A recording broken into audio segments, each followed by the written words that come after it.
welcome back. This is the bass lesson for Left to Rot, which is the fourth track off of Bleeding Orifice. So this is a pretty bass heavy song. The whole intro is just bass at the start, and it sounds like this.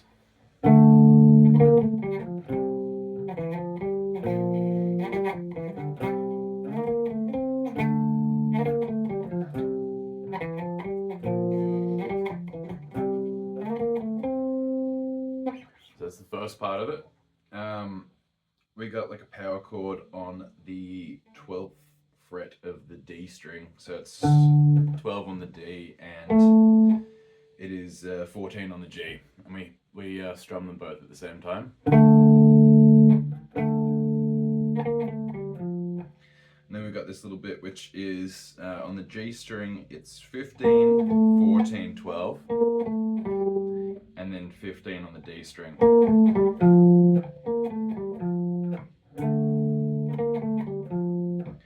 And then we have that power chord shape again on the 10th of the D string, so 10 on the D and 12 on the G.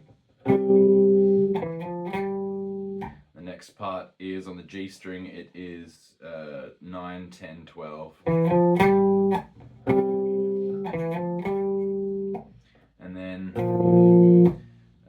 on the 8th fret of the D and 10th of the G. That next one is 12, 10, 9, and then 12 on the D. And then back to 10 on the D and 12 on the G. And that last little one is on the G string, it's 15, 14, and then 17.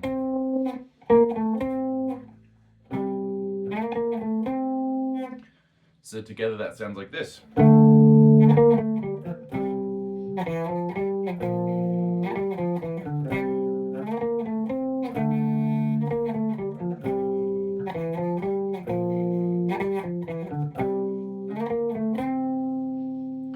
So yeah, it plays that twice, and then yes, this next riff is this.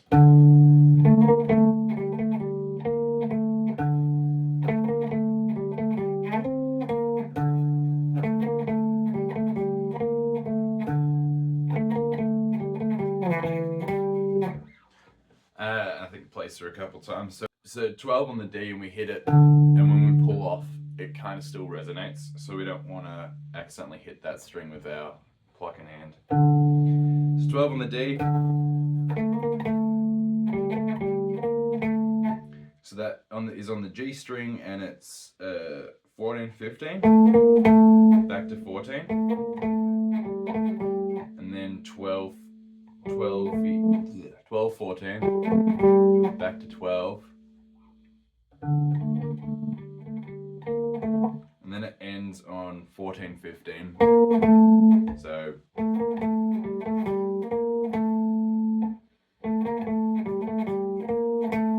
and then it's back to 12 on the D.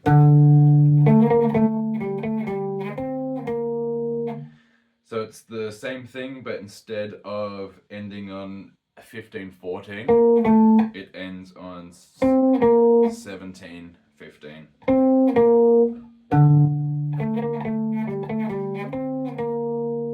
And then back to 12 on the D.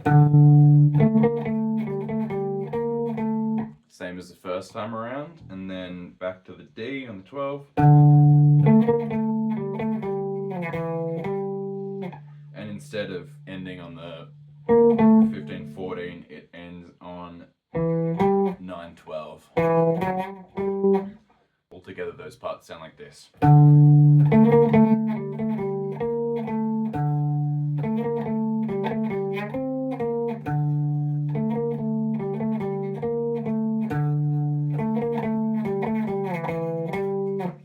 I think it does that twice as well. And then the next riff is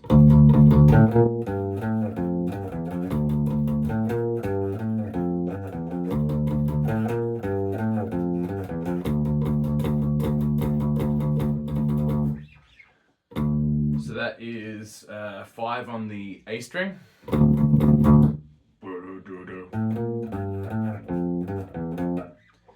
So that is on the D string, it's 7, 7, 8, 5, 7, 3, 5, 2, 3. And then back to 5 on the A string.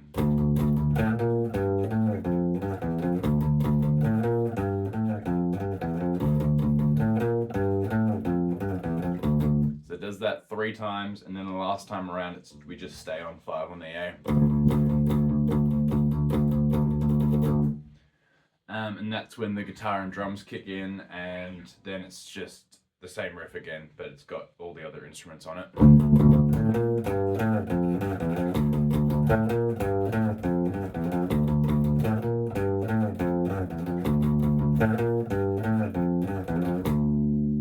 And we end on 5 on the D and just let it ring out.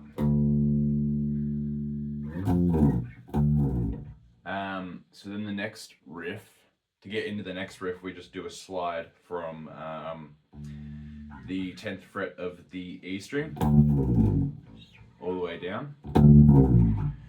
And then the next riff, which is the verse riff, is this.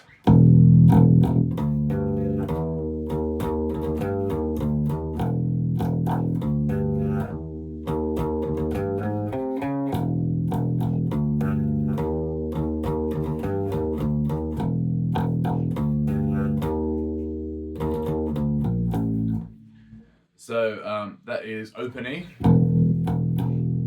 and then on the A string it's 5 on the A, and then 5 on the D. I just bar my finger over to get both of them, and then 6 on the A.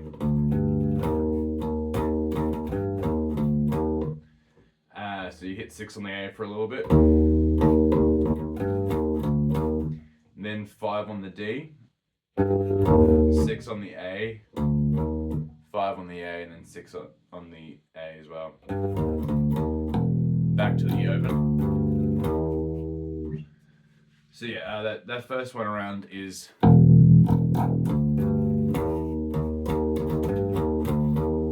then the second one's this.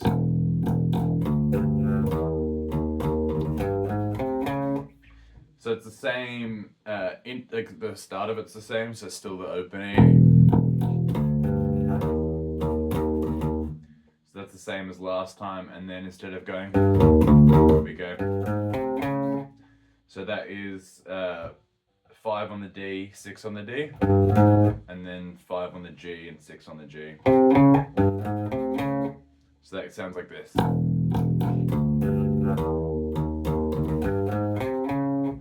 And then back to the first time around.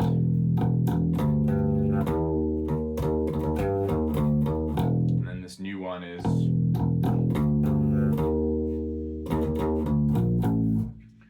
so same as last time, still the open E, and then we just let 6 on the A ring out instead of going. We just go,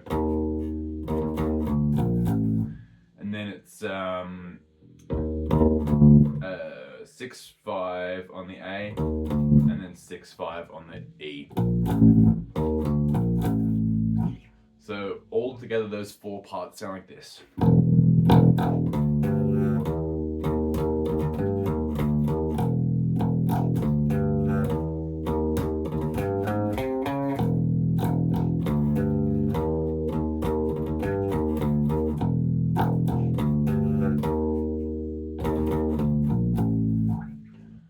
So that repeats a few times, and then on the last time around it goes.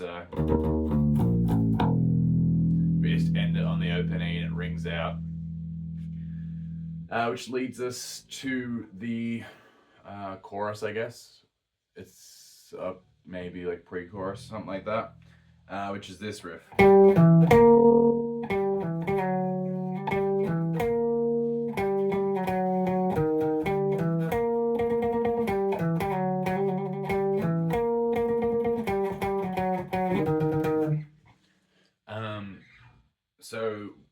kind of let that open E that we hit, we kind of let it ring out still and then play the riff. Which is a little difficult to still play it and not mute this top string. But this riff is... so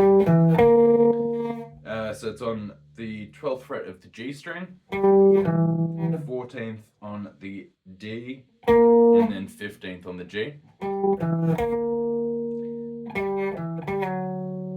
So then the next one's 12 on the G, 14th on the D, and then D on the G string it's 12 to 12 and then 11. It's a little slide down. Next time around, the same as the first one. And then that last one is 12 on the G, 11 on the G, and then 13 on the D. So altogether that sounds like this.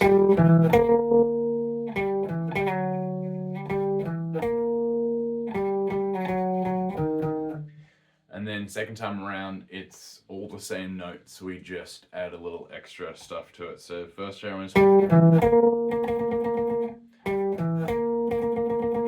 we just hit the 15th on the G a little more often. So after we do that slide down on the second time around from 12 to 11 on the G string, we hit it again on the 11 and then just hammer on pull off on the 12.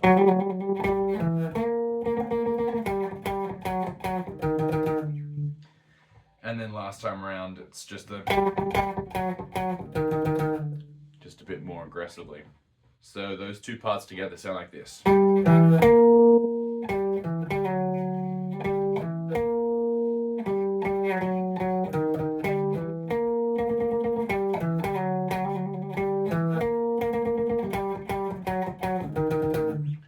And then that gets us into the chorus, which is this.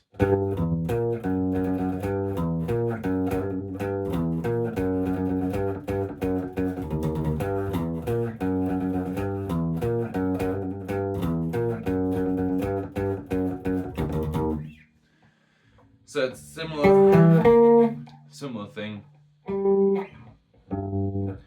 We on 5, the 5th fret of the D string. So 5 on the D, 7 on the A, 8 on the D, and then down to 4th on the D. On the 4th, and then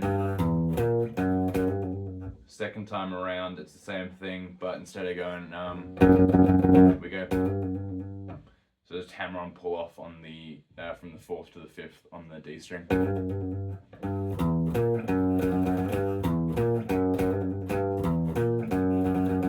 Same as the first time around, and then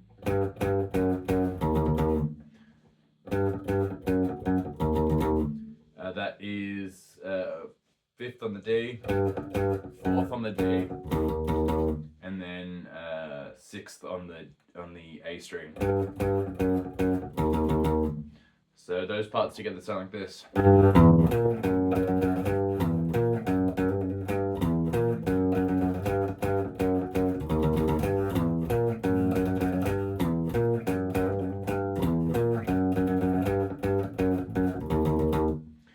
Go into this. Yeah,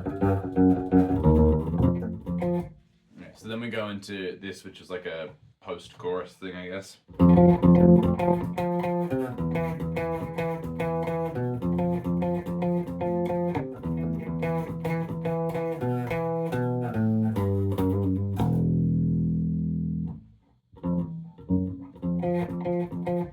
So that is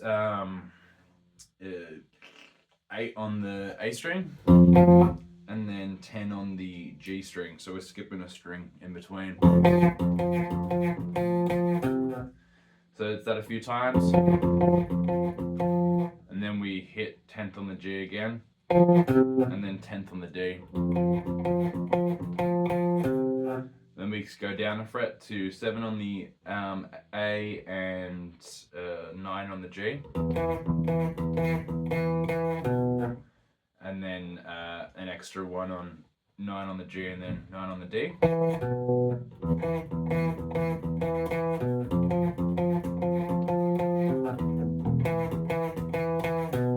Let's do that a few times, and then to get out of it we do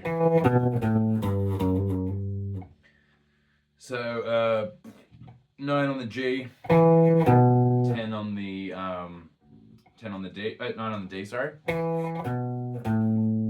on the D, 10 on the A, 9 on the A, and then hammer and pull off to the 10th, and then end it on the open E.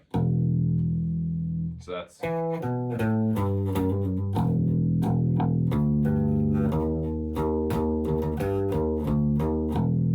that gets us back into the verse. And then it goes verse, pre-chorus, chorus, post-chorus, verse again with a solo over it. Oh, and to get out of that into the chorus afterwards. Instead of, on the last time around of the verse, instead of going, we go, we go. So that is 6/5 on the A, and then 6/5 on the D, and that gets into the. So yeah, that's.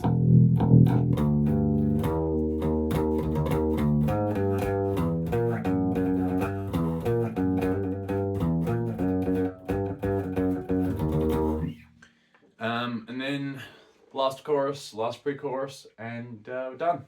I think the first chorus is normal and the other two are double length. Yeah, so that was Left to Right on the bass. The next song is Scarred for Life, which is the last song on Bleeding Orifice. So hopefully that'll help you, and I'll catch you in the next one. Keep on rocking out. Out of your sight, out of my mind, less than nothing, majorly behind.